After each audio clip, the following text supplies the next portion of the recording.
Yes, sir. Yes, sir. Yes, sir. Yeah. Lil Brunson back at you with the back at you, and I'm the best reporting on the Eagles.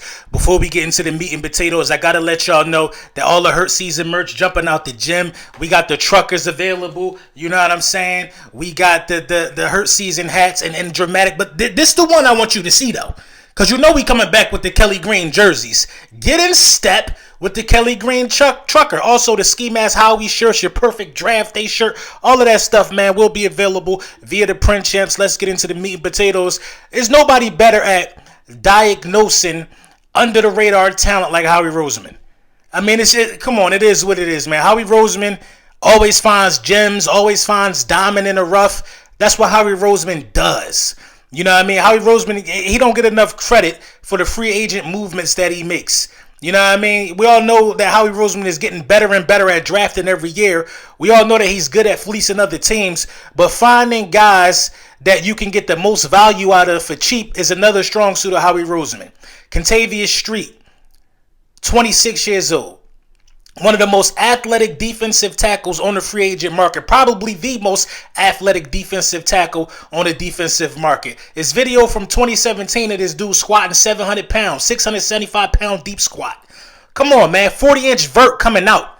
You know what I'm saying? This dude is an athletic freak at the position, and Howie Roseman is determined to bolster and determined to, make that position as fruitful as possible with the departure of our guy. You know what I'm saying? Javon Hargrave. Howie Roseman is determined to make sure that we don't feel that as a unit. You know what I mean? He had a career year, sacks, pressures, tackles. He had his best year last year with the New Orleans Saints, and now he's going to be a Philadelphia Eagle, a part of a defensive rotation at the position with Fletcher Cox, Jordan Davis, Milton Williams, and whoever else we decide to go and grab. So this is what I was talking about, Eagles Nation. I was talking about,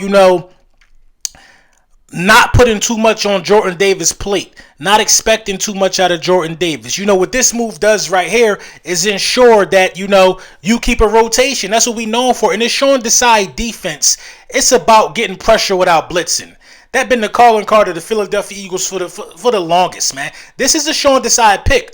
We're picking guys that fit, the mode of what Sean Desai brings to the table, our new defensive coordinator. And it's relentless pressure. It's guys with high motors. It's guys with low center of gravity that could push other players into the pocket of the quarterback and make the quarterback have to throw into a zone that we drop back into. So this is a great pickup, man. He fits the scheme. You know what I mean? It is what it is. I think he's great at, run defense, which was a huge problem, in my opinion, for Jordan Davis. I didn't think Jordan Davis found his stride yet. You know what I mean? So this is not all about Jordan Davis. You know what I mean? This is a 26-year-old dude who could come in and who could make some stuff happen for us. And the Philadelphia Eagles got themselves a gem, in my opinion, man. The front office doing their homework, They know what we need to be successful. We brought back the secondary. Now we got to make sure that those guys, those dinosaurs on the defensive line, are able to get pressure. As much pressure as possible without bringing extra people, because we plan on disguising and dropping guys back in coverage and causing some turnovers like we did last year. Sean Desai, came from the Chicago Bears. The Bears had the fourth most sack total. They were number 4 in sacks. You know what I mean? So listen, now you coming over to the team that's number 1 in sacks. And you bring in a dog like this, you can get interior pressure, collapse in that pocket. That way, your guys like Hassan Reddick on the outside can eat. Josh Sweat on the outside can eat. Possibly Nolan Smith on the outside can eat. Those guys will be able to eat and take advantage of this. So, this is a great signing, yo. This is one of those underrated signings that if you don't know, you're not going to understand it until you see the product on the field. Seriously, you're not going to understand it until you see the product on the field. I already thought Milton Williams was ahead of Jordan Davis on the depth chart just based upon what we seen last year.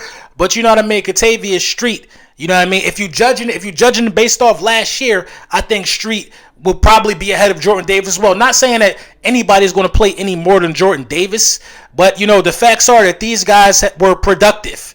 You know what I mean? Street's productive. I wanted to bring back Linval Joseph, but this I think is a little better. You know what I mean? As far as productivity goes. So tonight at 8 o'clock, make sure you tapping in. The Super Friends are back. Me, Law Nation, Louis T, Bad Doug. We're going to be talking about the NFC East. And we're going to be talking about the moves that have been made thus far. So you're not going to want to miss that at 8 o'clock. Be here or be square. You know the vibes, man.